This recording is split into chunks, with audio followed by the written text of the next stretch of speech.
Hi guys, I'm Dihua, and finally today we are here to do our first gravel bike review. Now we've been waiting for this for so long and we didn't have a chance to get our hands on it during the COVID time because this bike was in such a great demand all over the world. So here in Singapore, we really can't find any. And finally, we are able to test ride on this bike and give our review on Decathlon's GRVL 120. Alright, we got a beautiful weather here and a very nice reservoir view. Let's go for a ride and I'll tell you more. Alright, so what is a gravel bike? Now, a gravel bike is a drop bar design bicycle that is designed to enable you to ride on different surfaces. You can progress very easily and advance very fast on the road, but at the same time, fitted with wider tires and lighter gears, it means it enables you to take on different terrains and off-road with a lot of confidence. This bike is retailed at 769 Singapore dollars. It is an aluminium bike, while the frame is a 6061 aluminium frame, but it's fitted with a carbon fiber fork. As for the group set, we have Microshift XLE 10-speed gravel group set with a M665 rear derailleur that has got a clutch system.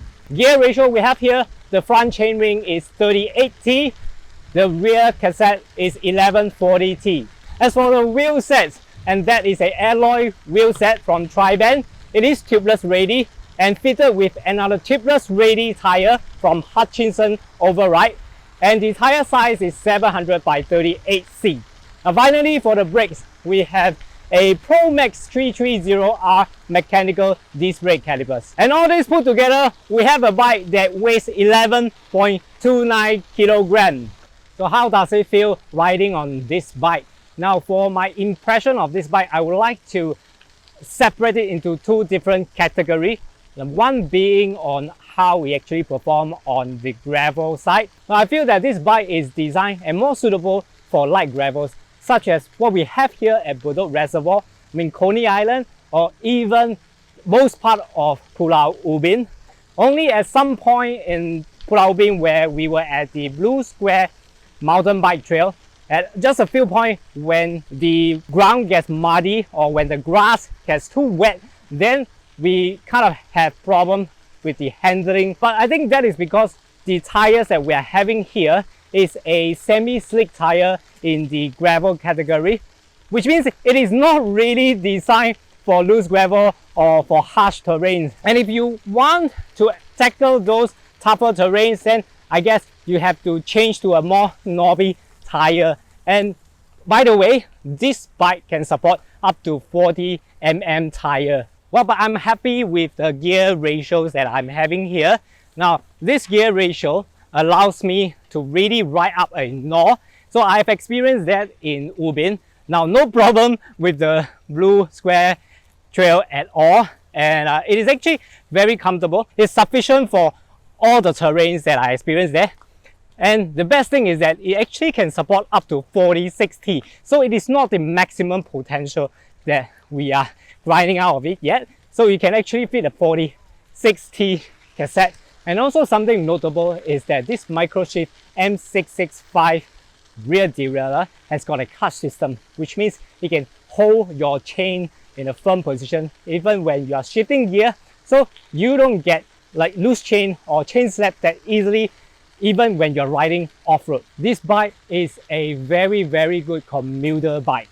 Now it's easily one of my favorite as a commuting bike, and the main reason is that the tires, for a gravel sense, this tire is not considered wide, but for a commuter bike, it's definitely considered as a wide tire, and it has got enough cushioning to really soak up all this vibration and bumps that I got here from the roads that we ride in the city. And together with a drop bar, which is a feature that I really like because it is very comfortable. It is got a very natural riding posture, and the geometry of this bike is upright and relaxed. So overall, it makes this bike really a comfortable commuting bike. And the best part of it is I don't have to carry a big backpack with me because this bike has got room for a front pannier rack as well as a rear pannier rack where you can mount a lot of things onto it. so it can take care of the load for you and you can really just enjoy the ride. So now I'm going to tell you what are the good things about this bike. Now, first of all, I think this bike comes in super good value. At the price tag of 769 Singapore dollars, we are getting a whole lot of incredible features here.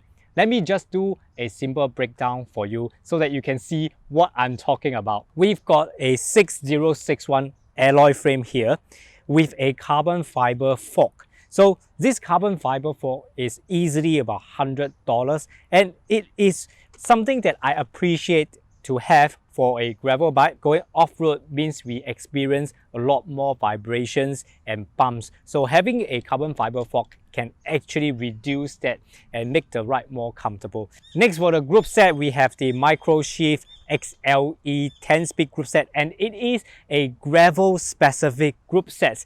Now this Taiwanese brand, we have do a little research online, not easy to find, but eventually we managed to find the estimated value of this group set to be about 250 Singapore dollars. With this price tag, it comes with a rear derailleur, the XLE M665, and it has got a clutch system.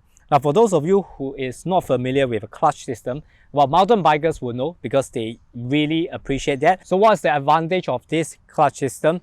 It prevents excessive chain movement, which can result in chain drop or your chain slapping against the chain stay. So with a one-ply system that we have got here, I think it's absolutely essential to have this feature built in. Throughout my whole testing of this bike, I did not experience any chain drop or any problem with the shifting. I think that is really the result of having this feature. The wheel set is something that of great value as well. Now, despite being the Triban's in-house wheel set, it comes with a wide inner width of 23 mm, which is very suitable to fit wider tires, and it is tubeless ready. In my opinion, tubeless ready is a feature that gravel bike should really have, because when you go off-road, it is more puncture resistant. And fitted on this wheel set is the Hutchison override tires. The tire itself costs about $60 a piece, so we are getting like $120 just on tires. It is worth that price because the Hutchison override tire is a very versatile tires and very suitable for my type of ride, which involve many roads and light gravels.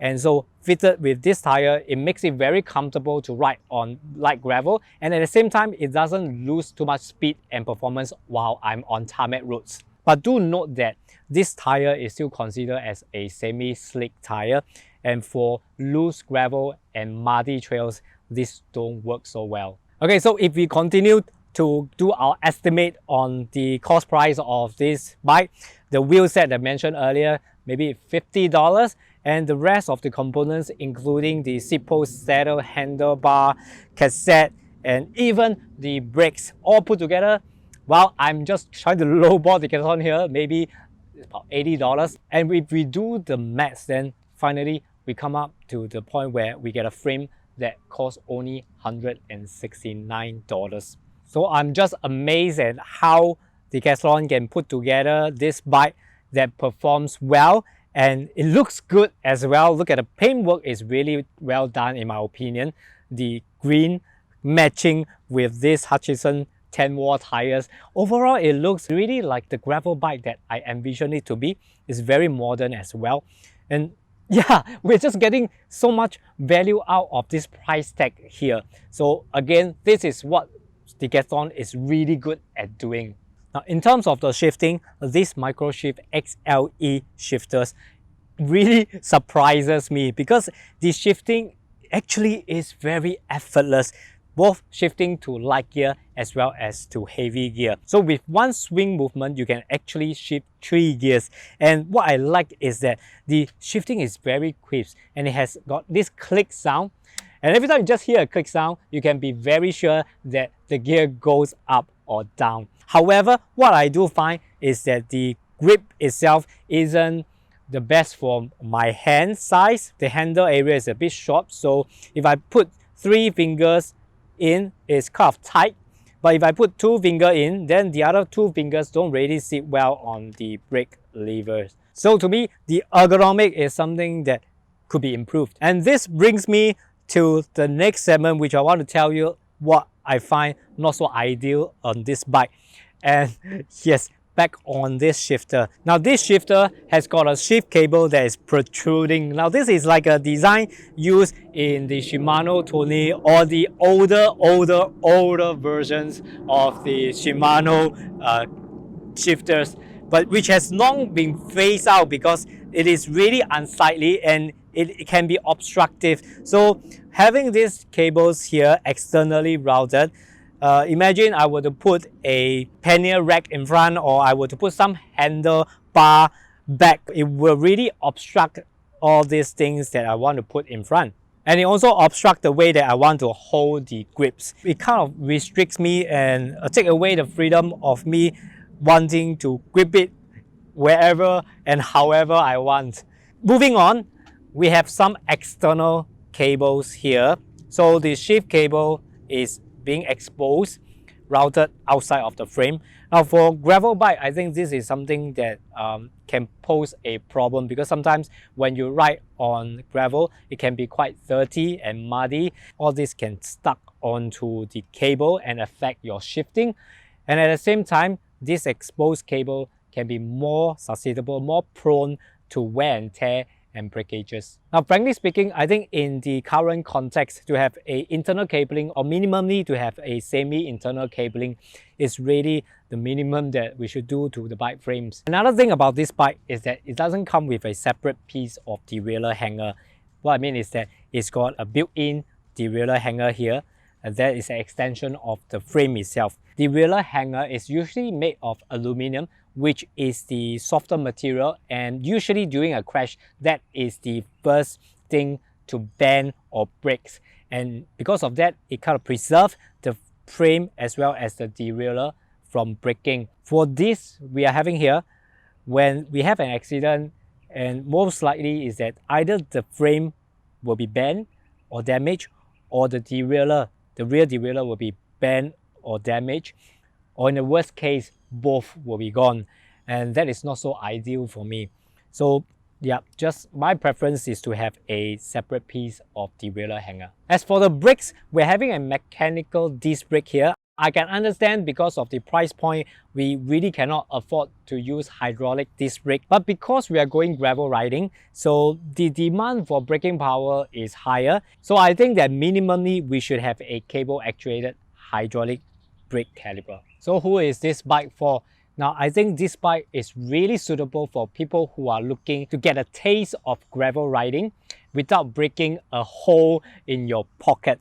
Because looking at the price of 769 Singapore dollars and the values we are getting out of this bike, as well as the performance that you can get from riding it, the entry-level gravel bike with a gravel specific group set can easily fetch $1,700 and more, while a entry-level gravel bike, even with a non-gravel specific group set, can cost you more than $1,000. So this is by far the cheapest option we can find in the market right now. And at the same time, this is not just a gravel bike per se, but it is also a very good option as a commute bike.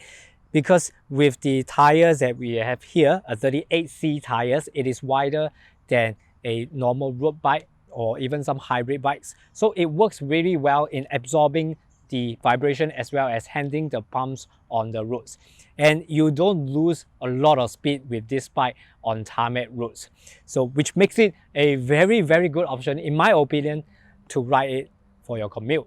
So in essence, this is a budget-friendly bike and multi-purpose bike as well. You can use it for two different purposes.